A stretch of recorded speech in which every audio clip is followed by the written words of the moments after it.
Okay, good morning. Today we're going to finally finish off the section 4.3.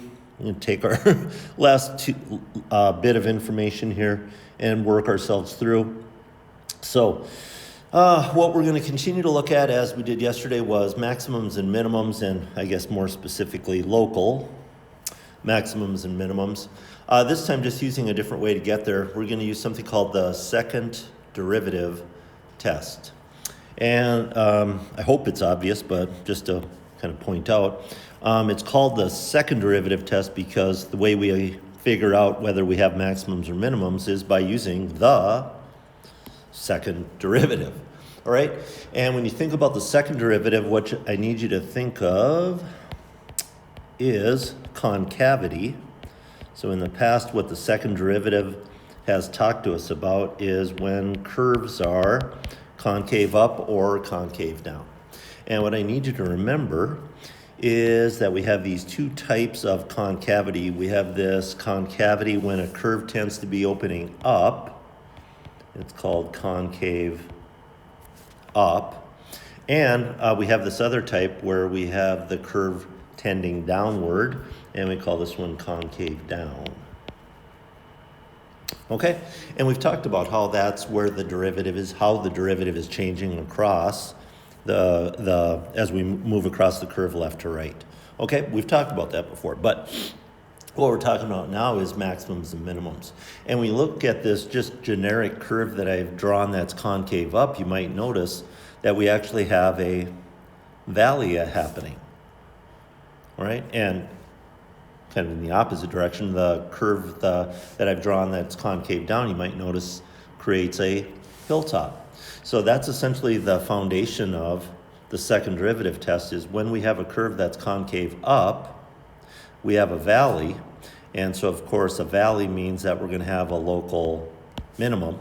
And when we are concave down, we will have a hilltop. And, of course, a hilltop is equivalent to having, is equivalent to having a local maximum.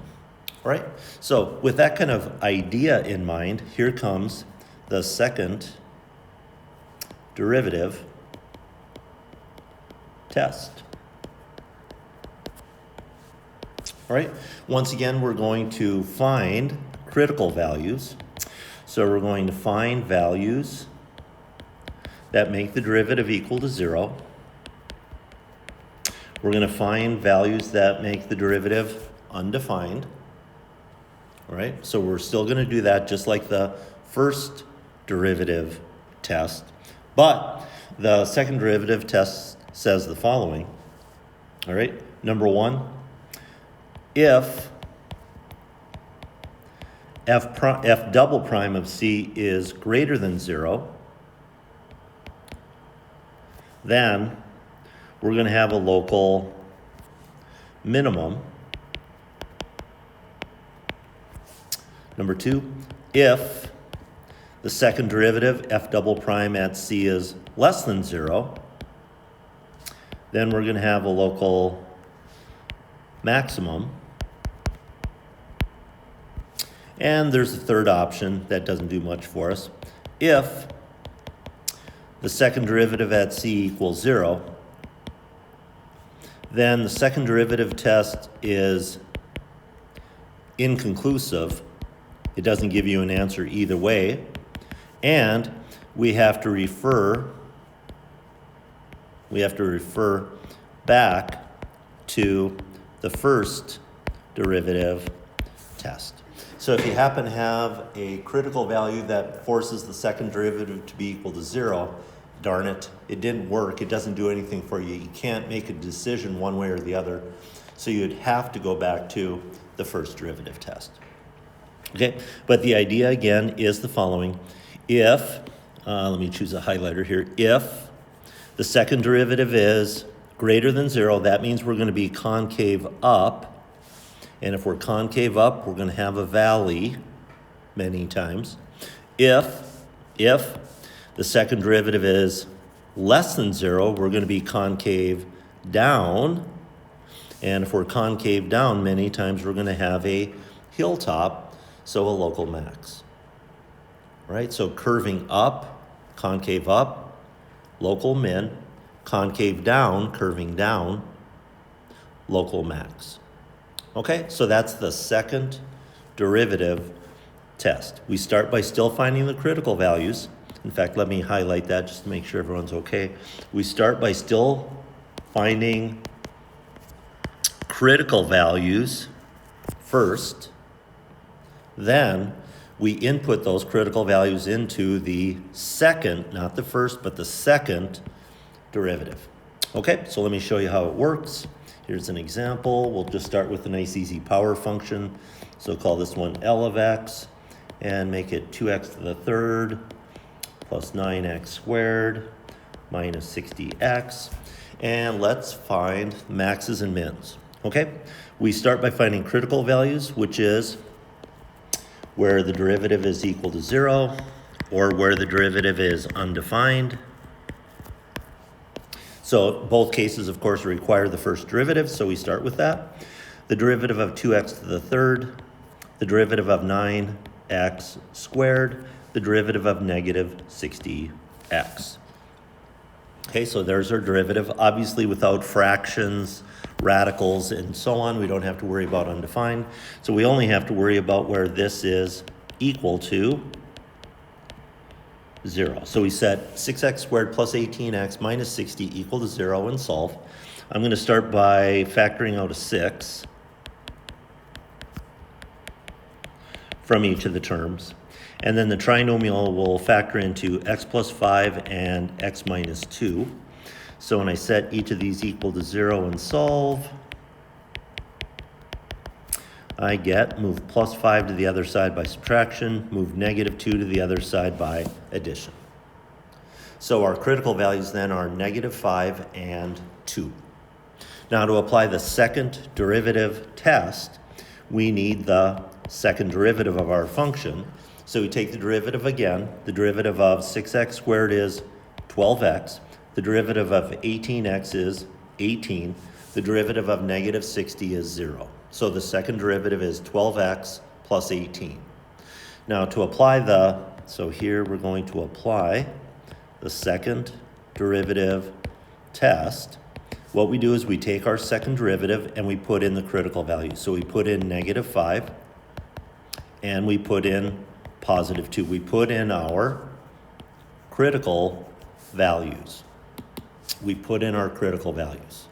All right, not into the first derivative, not into the original function. We put those into the second derivative. So I'm going to put those into the second derivative. I put negative 5 in, see what comes out. Put in positive 2 and see what comes out. Do the math, of course. 12 times negative 5 is negative 60, plus 18 is negative 42. 12 times 2 is 24, plus 18 is positive 42. All right, and because we got a negative result out for the, for the second derivative, that means we're going to be, that means that we're going to be curving down, we'll be concave down at negative 5, and if we're concave down, we have a high point, so that means we're going to have a local max, and I just need a little more room. We're going to have a local maximum then at negative 5, comma, and then I'll get the y value in just a minute. The second derivative of positive 2 gives us positive 42. So the positive 42 means that we're going to be concave up, and if we're concave up, we have a valley. We have a valley, and the valley tells us that we'll have a local minimum at x equals positive 2. And of course, I'll get the y value in just a second here. But that's how we determine that we have a local max and a local min. Let me just use my calculator to get the y values for everybody. At negative 5, we would have 2 times negative 5 to the third plus 9 times negative 5 squared minus 60 times negative 5. And I punched that out, and I got 275. And when I put in 2 into the original function, I'll have 2 times 2 to the third plus 9 times 2 squared minus 60 times 2. And there I get negative 68. So we'll have the ordered pairs for both the local maximum and the local minimum. All right, and that's the second derivative test. All right, we find the critical values, just like we did with the first derivative test, just like we did weeks ago with absolute maximums and minimums. But here we apply them to the second derivative. Okay? Like always, feel free to pause the video and take a look at things, a closer look at things, or talk things over with your friends. I'm going to move on to a second example. And my second example is going to involve a fraction, so it's going to be x squared over x squared plus 1. And I want you to help me find the local maximums and minimums. Okay, once again, we start with the critical values because what we're going to do is ask, where's derivative 0? Where's derivative undefined? Okay, so that of course requires the derivative, so we'll start with the derivative of our original function, but because we're starting with a fraction, we have to use quotient rule. So that's low d high minus high d low over the square of what's below. So the low stays the same. D high, the derivative of x squared is 2x, minus the high function times the derivative of the low. Okay, over the square of what's below. A little bit of simplifying, distribute the 2x. So 2x times x squared, 2x times 1,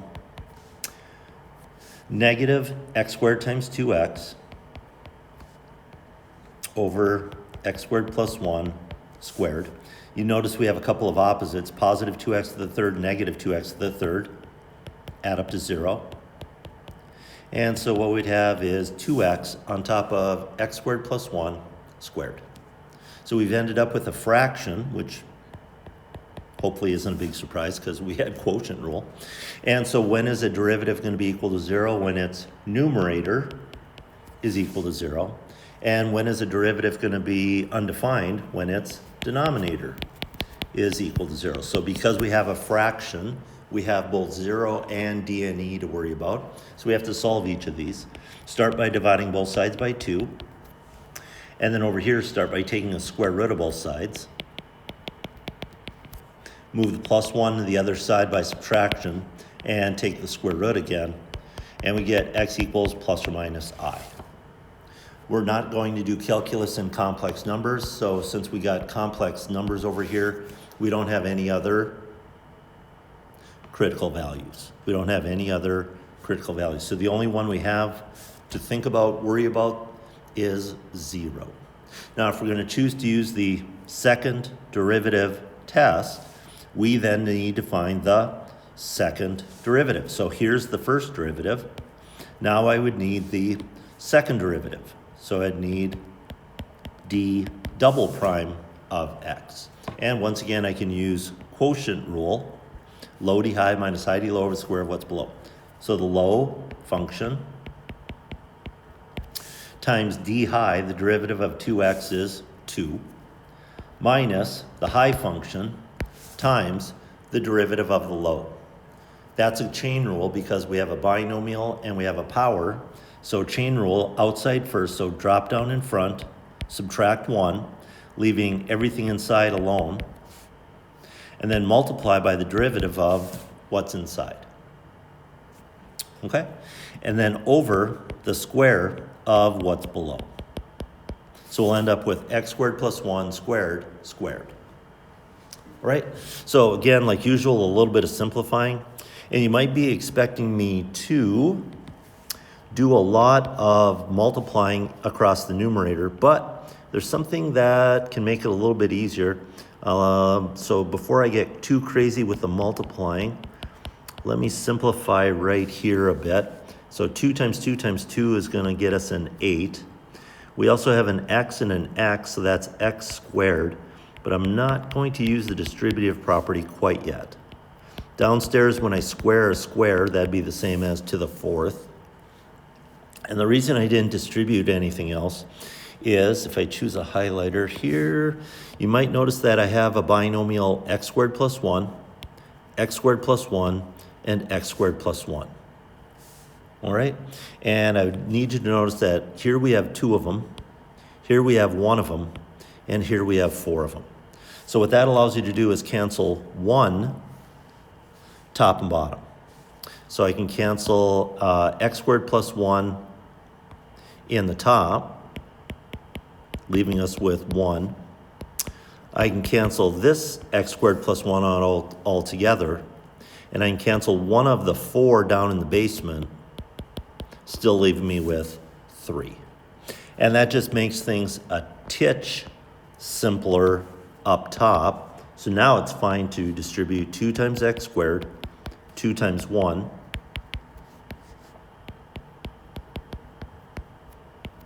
and put the 2 x squared terms together. So 2 minus 8 is negative 6 of those. All right, so there, after some simplifying, is our second derivative. And now that we have our second derivative, now we can apply the second derivative test by inserting the critical value. And if I back up my screen, the critical value once again was at x equals 0. That was our only critical value, x equals 0. So we can take our second derivative and insert a 0 for x. And what we'll get is negative 6 times 0 squared plus 2 on top of 0 squared plus 1 cubed. We do the math. Negative 6 times 0 squared is 0. 0 squared plus 1 is 1. 0 plus 2 is 2. 1 to the third is 1. And 2 divided by 1 is 2. Obviously, 2 is greater than 0. When the second derivative is greater than 0, that means we're going to be concave up. And if we're concave up, that means we have a low point, a valley, and therefore we're going to have a local minimum at x equals 0. And again, we can get the y value by putting 0 back into the original function, which also gives us 0. So our local minimum would be at 0, comma 0. All right, so applying then the second derivative test. All right, so those are essentially the graphing characteristics that we can apply to calculus. All right, so we've looked at increasing, decreasing, concave up, concave down, inflection points, local maxes, local minimums using the first derivative test, local maximums, local minimums using the second derivative test. So an awful lot of information in this section. So please continue to work on the assignment. You'll have tomorrow, Friday, to work on all of this, helping each other out the best you can. And then when I get back, we'll go through, assuming quite a few questions. Right, so hope you're having a good week, and I hope to see you really, really soon. Have a good day.